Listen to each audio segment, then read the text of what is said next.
Hello loves, welcome back. Sick and tired here. Today is Friday, which means it's Twitter, which means it's like my favorite day of the week. I would like to just thank all of you that actually joined me on Twitter. I didn't expect anybody to really do it when I was asking for you to follow me, but I went from 6 followers to 42. And I haven't checked since then. It could be even higher. Now I'm committed. I actually have to check what you guys are writing and check posts and actually go through all my notifications. I'm very excited. Thank you so much. It really does mean a lot to me. So without further ado, let's get started. Like I always like to do Twitter, we're gonna start out with something from Spotlight. Oh my God, you for real? I did! I'd come hug you, but I've got a cold. That's great, stay the fuck away. How are you feeling? Like my badge has been run over by a semi-truck. Oh man, I know that. And I can't stop crying. Hormones are a little... Oh yeah. You think you got postpartum depression? Yeah, I don't want to be here anymore. I was murderous. I've thought about all the ways to murder every person. I was a danger to society. And I'm still in a diaper! Oh, you tore too? 2nd degree. And I felt every stitch because I turned off the epidural like an idiot. You know, the wound inside of me right now is the size of a dinner plate. It's a platter-sized wound. Crudité. I get why people don't wear white after Labor Day. Hey, at least he didn't poop all over the doctor during delivery like I did. I did. A lot or a little? A whole lot. I should not have had lentil curry. Childbirth is so magical. I thought I died 6 times. Death would have been nice. Would have preferred it. Why are they called contractions when they should be called birthquakes? Did you just say birthquakes? Yeah, Woo! I pissed myself. me too. I gotta go change my diaper. Me too. What? See ya. Birth is magical and it's also very messy. I loved my fiance, but after his brain cancer diagnosis, I knew I had to leave him. This kind of stuff breaks my heart when I hear it. I got sick.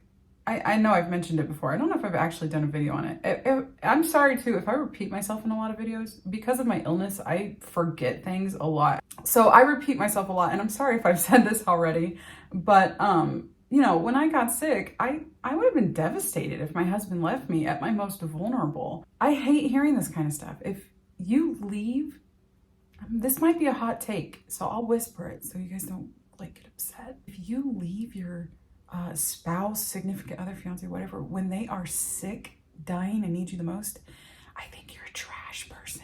That's just how I feel. Rosie, I love this account. Girlfriend bathes him. I might marry her. All men want is a mommy. I don't think that's what she's saying. I think she's saying that's what the comments were saying. I'm gonna read this and then I have something to say afterwards. This is actually from Off My Chest, which is so weird because I just did a video on that yesterday. My girlfriend gave me a bath. Work has been really stressing me out these last few weeks. New efficiency metrics are some horse shit, and it's taken its toll on me. I was working late a lot, so I wasn't able to go to the gym as much. My morale has been in the toilet. When I got home yesterday, I ended up collapsing on the couch. I felt my girlfriend sit next to me and stroke her hair. I got up and gave her a hug. She told me she knew how stressed out I had been, and she wanted to do something for me. She asked if she could draw me a bath. I was kind of surprised by the idea, but I said sure. She went to the bathroom and got the water before going to our bedroom and fetching me a set of pajamas and walking me to the bathroom. She had me undress and get in. Then she sat on the rim of the tub and washed me. She ended up talking about her day and her work while lathering up my hair. It was heaven. This is giving Kimi Wapeto vibes. Afterwards, she helped me towel dry and put my dirty clothes in the hamper and made me a quick dinner. That was maybe the most romantic thing anyone has ever done for me. I have never felt so loved. I might marry her. So I read this and it seemed totally innocent. And I was like, oh, that's really cute. I like it, you know. And then I was actually on the Off My Chest Reddit page and clicking, and I seen this exact post, but it was a different person. And when I clicked on it, the comments were like, oh yeah, this is like a fake post or maybe a real one from like a long time ago that people just keep recycling over and over again.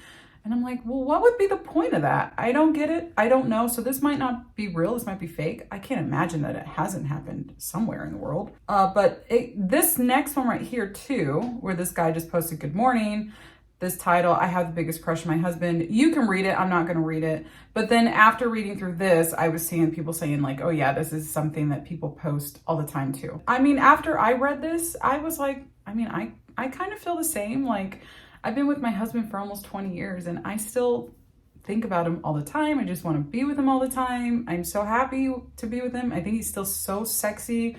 So I can see this being real, but I don't know. You be the judge. I don't know what to do because I'm really scared I'm gonna pass out, but I see a road below me that I've been able to hear for a while, and I'm thinking about going to the road, but I also don't want to get off the trail in case I pass out. I don't want them to find me. I really don't feel it. I Oh, no. run for a long time.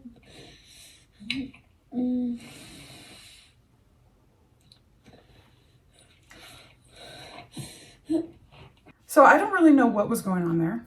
This video was attached to a comment that I wanted to mention here. Feeling like you're gonna pass out. I can't imagine how scary that would be. Then this asshole comes in and says this. This must be terrifying. I hope there's a bear nearby who can help her.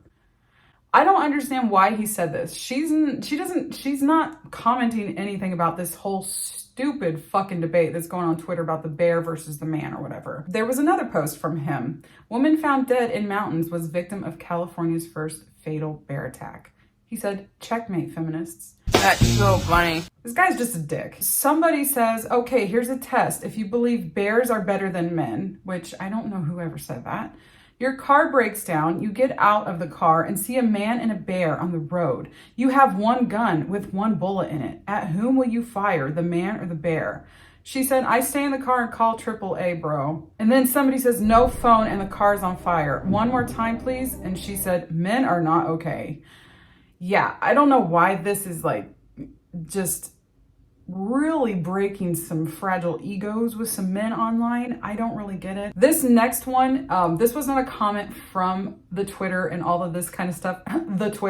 From Twitter and all of that stuff that's going on with the debate with the bear and all that stupid crap. This was actually something that I seen on my absolute favorite YouTuber channel ever, Gunner TV. And if this was about a guy that like just records people randomly. So this comment was in relation to that, but it fits perfectly in with what we're talking about right now. This dude is the example of why women choose the bear. Yeah.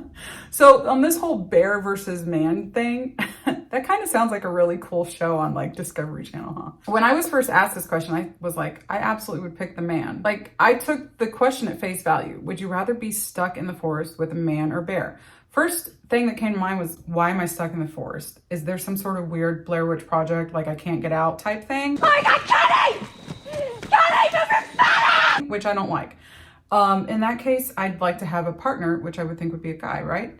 And then people started talking about how like, you know, like murder and violence against women, it's usually men. More women are killed a year by men than they are bears.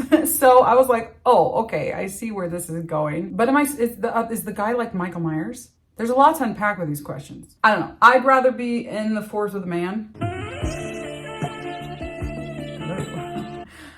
Bears are very scary. My father never hit me, and I was terrified. I was always on my best behavior. My mother kicked my butt and I was never remotely afraid of her and did what I wanted. Well, that's you, because I was terrified of my mom. Raising a child without a good father is an insurmountable disaster. It's hard-coded in our DNA not to fear women or truly look at them as disciplinarians, regardless of their actions. This is just stupid. Do these people not understand? Sometimes you don't have a choice. Sometimes there is no father in the picture, and it's not because you wanted it that way. People pass away, people leave.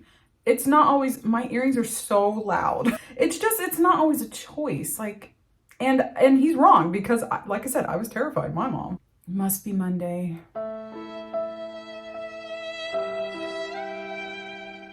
Actually, it's Friday, but that's my fault. I was late here.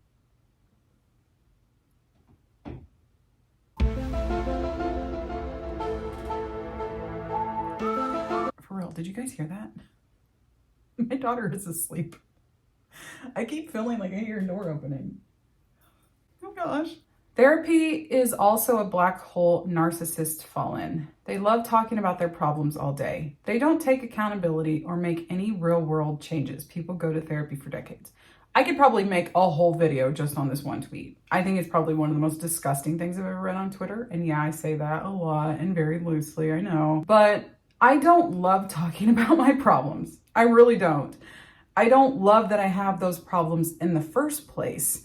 The only thing that ever pulled me out of the black hole that you have said was therapy. If I didn't have it, I don't know that I would be here today. So don't listen to stupid ass people like this. If you are struggling with anything, with any type of issue, get help. Don't listen to these people. It really does help. Really. Seriously. Would you attend a friend's destination wedding? At the risk of sounding entitled, I have to vent today. When we invited our friends and family to our destination wedding in Thailand, only 9 people RSVP'd out of 150. Okay, I get it. Paying $3K to share my special day is too much for some of you. I'd pay for yours, but whatever. But then when we changed the wedding to be in Hawaii, so it's within everyone's reach, only 7 of you RSVP'd?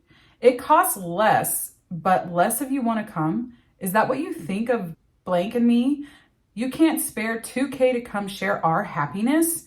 I'm tempted to just elope and not let any of you be a part of our happiest day. This is it, guys. You have 3 days to respond to our evites, or we're deleting you off Facebook. And good luck keeping up with our lives then. And don't get me started on the registry. Only the cheap stuff is gone. I swear I thought I had better friends. Blank and I are asking you to reconsider. Oh, wow. There is so much to unpack with this love to smell my own farts tweet. You can have your wedding wherever you want, but you have to realize that that's not feasible for a lot of people. I don't even have a passport, so I wouldn't be able to go to your wedding even if I wanted to. Dropping $3K, I'm not doing that for you. I'm sorry. As mean as that sounds, I'm not spending $3K on your wedding. If I had $3,000 to blow, I'm taking my family on a really nice vacation somewhere or doing something that I need with that money. That is a lot of money. And the audacity of you to assume that 2K is somehow a better money to spend on your wedding, you're insane. Yes, you're incredibly entitled. No, just no to all of that. And then I'm going to delete you off Facebook. What are you, a child? Wow. Complaining about the registry. I mean, is this real life? Whatever. Spoke to my ex after 10 years. Miss or Mrs., he asked. Doctor, I said. So are you married or nah? I'm a doctor. Which is really cool. I'd be proud if I was a doctor too. And the only reason this whole thing exists is because they're jealous. It's all it is. This person, I think, is like my Twitter doppelganger, spirit animal, whatever. She says a lot of what I think too. This woman, I won, holding like a Grammy or whatever. And then this woman holding a baby saying, no, you didn't. Patty LaServa says, this image is so funny because she could have said, I won too, but she chose to be nasty for no reason. Exactly. That is perfect, Patty. Both are winners. Both are winners in their own way. Having a family and being happy and doing that makes you a winner.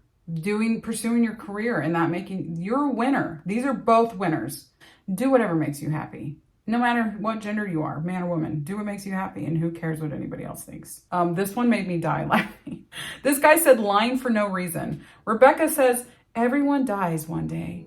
Everyone, even wolves, but not books, not words. Words don't die. My son, 3, who is a lot smarter than I am. Then Jack comes in and says, oh, fuck off, Rebecca. He did not say that. And I just died because it's so true. No 3-year-old came up to you and said that. Rebecca, stop lying. Stop it. All right, so that's it. That's all the Twitter I have for you guys today. But this isn't the last of it. I will have more someday. So I hope you enjoyed the video. I hope that your symptoms are low, and I hope your magic is strong.